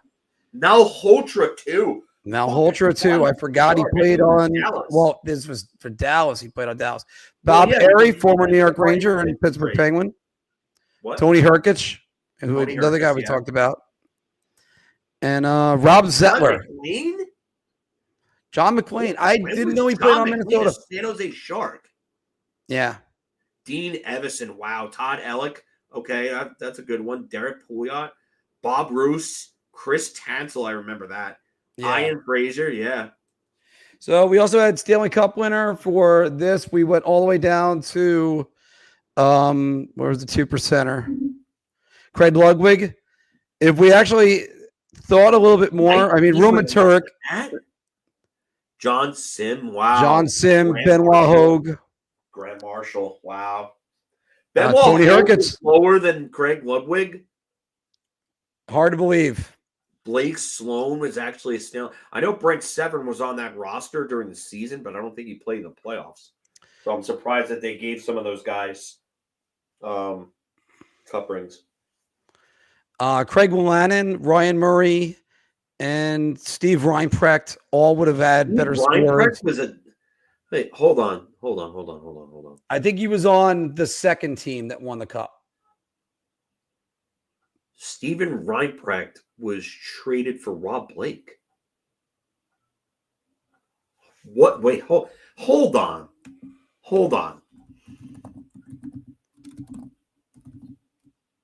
No, I think Steve Reinprecht was still with them. We're gonna go to the. He was traded with. That's right. He was traded with Rob Blake for John. It was Adam Deadmarsh, Aaron Miller, and John Clem for Steven Reinprecht and Rob Blake. That's right. Wow. Yeah, I fucked up that trade. Okay. No, it's all good.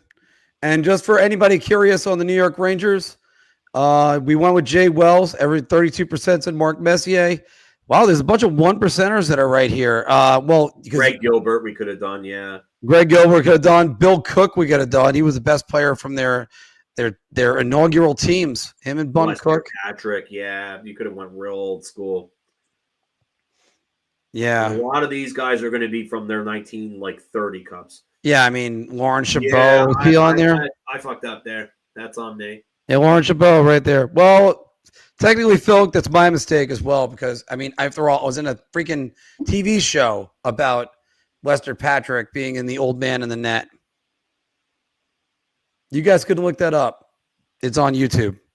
Lester Patrick, The Old Man in the Net. It's amazing sports stories. Let's go to the pyramid. And the same situation. We're going to just start that timer at 5 minutes. 50. Once we make our first guess. The pyramid goes 750 games played, 40 games played in the playoffs in their career, 300 plus assists in their career. Then they have to play for the Tampa Bay Lightning, the New York Rangers, and the St. Louis Blues. Philk, ready to do this? All right, let's go. All right, 750 games played.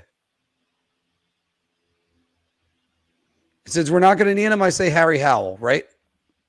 Yeah, I guess so. That's fine. No, because we're not going to need him because there's no way. Okay, 40 games played in the playoffs in their career. So this is going to have to be somebody that's... Oh, no, he doesn't have to play for the Tampa Bay Lightning. Okay. No, this could be anybody right now. Say John Druce. John Druce. Incorrect. What? No. All right, let's start it all over again. I thought he played 40 games easy. Yeah, I thought between his run in 97 with the Flyers, because he went to the finals with the Flyers in 97, and then his runs with Washington, he would have had that. I thought he had it in spades, but you know who would have it in spades? What about the guy he played on the line with, Joel Otto? Joel Otto, yep. Because we're not going to need him the rest of this. 300 career assists that goes with 40 career games, playoff games, and 750 games. I don't know. You could say like Lanny McDonald. Let's go with Lanny McDonald.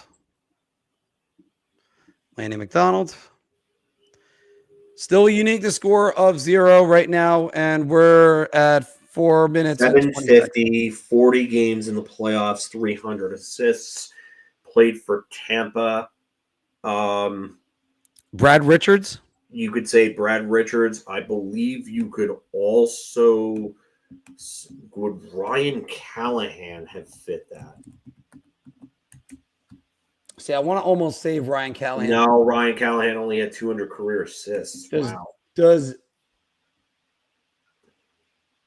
I think you burn either Richards or St. Louis now. Yeah, that's what you're going to end up doing. Hold on. Because I think I know what guy I'd go with the New York Rangers. I think, did Roman Hammerlick have 300 career assists? That because yes. definitely, yeah, Roman Hammerlick fits this too. Roman Hammerlick might be better than the guy that I'm thinking of for the Rangers guy then. Because I'm thinking you go with the Lightning guy right now, which will get us low. So if we went, say, for instance, Dan Boyle right here, and then use Roman Hammerlick for the Rangers, that'll keep the uniqueness score way down.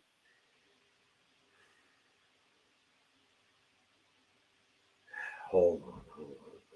This is talking strategy. No, I know. I feel like I'm missing somebody in Tampa Bay's earlier days that could actually fit this. The St. Louis Blues part is really going to trip me up. That's going to fuck everyone up here. I mean, is that... Does Chris Gratton fit it? That's my question. Hold on.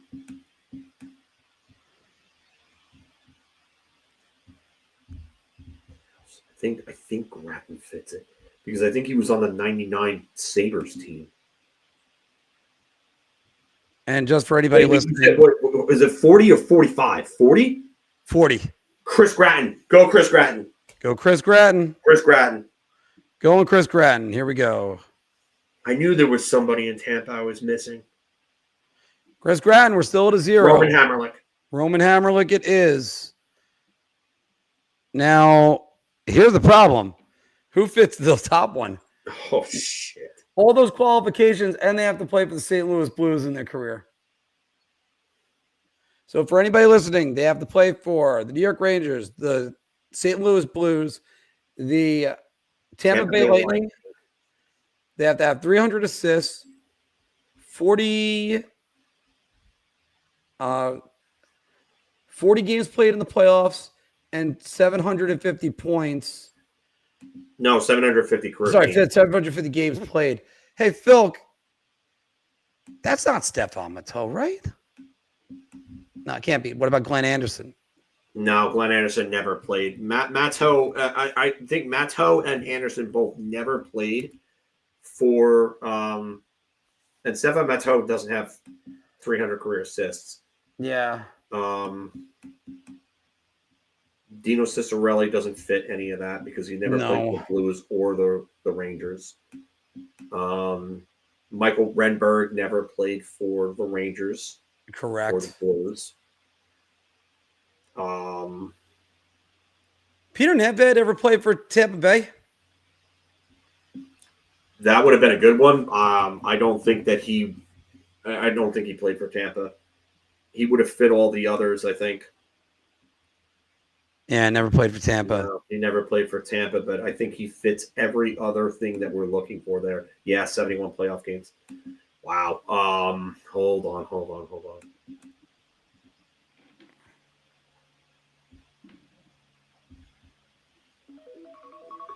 We are now overtime. Yeah, I figured we weren't going to get it on time. I thought, what about Chris Kontos? Chris Kontos actually scored the first 2 goals in Tampa Bay history in their opening night against Chicago. But he wouldn't have gotten any of the other. He's got nothing else, Phil. Nothing else, except for he played for Tampa and the Rangers. That's it.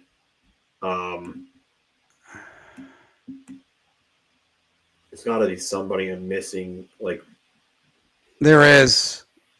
God, this is where failure would have been the great teacher. We're just gonna shrink it back so you guys can see our faces. We got 184 you guys watching right now. Oh, this is tough. I can't even think of who the fuck this is. There was no Craig Janney. There's no Janney never played for the Rangers. Guys that played on a lot of teams. Yeah, if Janney had played for the Rangers, that would have been the guy probably. Alexander Darren Turcotte? No. I don't think he's got enough playoff games. Yeah, I was about. I don't think. Wait, I don't think. Did Turcotte play for Tampa? That's No, what I'm. he never No, played he for played Tampa. for Nashville in the end. He played for St. Louis in '98, but he never He played. wouldn't have enough assists Tampa. anyway. Yeah, he was just short. Guy started off his career so good and then just never took off from there. That one I'll never understand. This is also where we could just put in the wrong answer and move on with our lives. Still, we want to try to come up with that guy. Brad Richards never played for St. Louis. He played for Chicago after the Rangers, and then retired. Corey Stillman never played for the Rangers.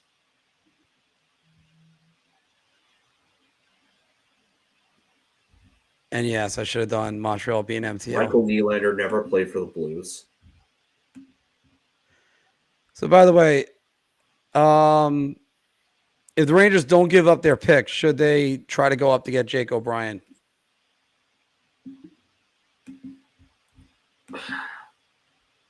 I mean, it's not a bad pick, Jake O'Brien.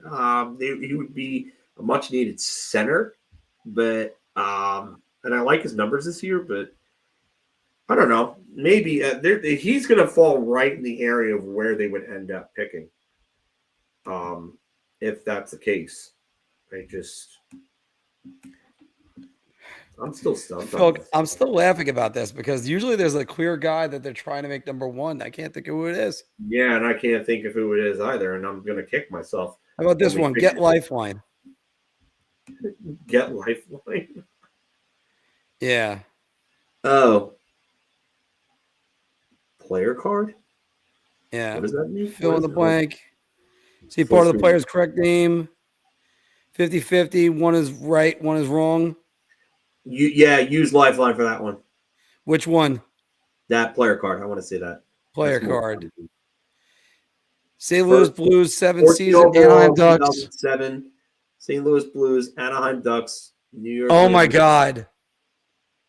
It's obvious who it is. It's a defenseman. He's from New Rochelle. It's Kevin Shattenkirk. Kevin Shattenkirk. I'm Mr. Shatty. Look at me. Phil, it took us a lifeline, but Kevin Shattenkirk was the only answer. Oh, we did pretty good otherwise, especially and we got the other answers in the all in the time. Well, the better part is we finished with a 0. Yeah, and we finished with a 0 too. Yeah. That little stop that we made at the Tampa Bay one really saved us there. That was when that Chris Gratton answer really saved us. I think we probably could have gotten good with Dan Boyle, but I think we wouldn't have been a 0. So that's where the good we news would have is. been a 0. Chris Gratton was the one that I think everyone was overlooking there. All right, so we'll take a couple questions and then we're going to hit the road, guys, because we're at 2 hours right now. But the Jake O'Brien thing, you said you wouldn't move up? I don't think you move up. I think you probably take him because he's probably there. Wow. I think who was it that just cut somebody down at the plate? It was Juan Soto. How about that? I told the boys last night to do anytime home run for Juan Soto for his first home run at Citi Field, and he got 5 friggin' at bats and couldn't get it done. As I said, it would be my luck as a Yankee fan with me being there that he would hit his first home run at Citi Field in front of me. Hey, you know what, David? We didn't have a Daily Diddick today. No, we did not. We didn't have a Daily Diddick or a Constant Crossman, and you could actually, yeah. If Crossman ever played for the Rangers, I mean, he might have fit all the other things. I think right now the Phillies manager is trying to argue maybe interference, I guess. 300 assists, 359 assists, 914 career playoff games, career games, 97 career playoff games. Yeah, Crossman would have, his 87 postseason with Philly, 18 points in 26 games on defense there. And I think that was I think his points might have been like second or third on the team in scoring. That was the year that Tim Kerr had 58 goals and 95 points. He led the NHL in 26 power play goals. Dave Poulin won the Selke that year. 25 goals, 70 points in 75 games. Brian Propp might have been his best points season. 67 points in only 53 games. Mark Howe, 58 points in 69 games. Doug Crossman had 40 in 78 games that year. And he got named to Team Canada. And I think if it wasn't, yeah. By the way, I don't understand this second catcher's in rule. North voting. That they're trying to say all that. Like, oh, there should be the catcher's interference rule. All right, Phil, we're going to wrap the show up right here. Yeah. Guys, it's been a great time. We've just done a lot of work the last 3 days. Never mind week. We've done a lot of great work. And I think we might have to reschedule, try to do like a Tuesday show because Anthony's not going to be here at all next week, Phil. Yeah. So if we could do a Tuesday show, that'll be nice. Maybe even a little bit more. Now, are they trying to say he touched the plate? Because he didn't touch the plate. And he couldn't have. Yeah, no, that's not. He's out. All right. So we had a lot of work that we did today, yesterday. Everybody make sure you're checking it out. I'm going to be getting to making shorts probably in about another hour. Need to decompress and play a little bit of Metroid Prime Remastered again. And can't wait to sit down. I think I'm going to be doing some content within the off season, probably stuff like hit, miss with draft picks. Mm-hmm. So like I'll do certain draft years and stuff like that, and and I'll try to maybe do like underrated players and stuff like that, and do like those will be pre-recorded videos. Those are not going to be live streamed, but they'll be pre-recorded videos that you guys can watch because I think those will get the numbers up too on the channel because those videos do numbers on in my algorithms. I see a lot of those. So. Yeah, well they will. Good. Well, let's keep on that. I always like to do a ice camera action. I want to try to get that series back and started. We're talking about hockey in movies and TV. Obviously, one of my favorite Simpsons episodes ever, Phil, Lisa on ice. Look, Ralph Wiggum lost his shin guard. Hack the bone. Obviously, we can talk about the greatest hockey movies of all time, Slapshot, Miracle, Youngblood, which is underrated the more you ever think about it. But also, like, did you know that John Wayne played a hockey player in a movie? I did not. Now, a lot of people don't. So little things like that. So, guys, thank you very much. We got a lot of stuff for the offseason. It's not just going to be the Rangers and the Islanders, but we got a lot of things. After all, Big Apple is a state of mind and an attitude, not just a by the way, David, I agree with you on that. The How I Met Your Mother, the Hoser Hut would be great. But yeah, Josh, I'll work on the spelling. That's all right. I mean, the hard part of it spelling is just, when you're reading your own, you just don't see it sometimes. Guys, thank you very much. We will talk to you soon.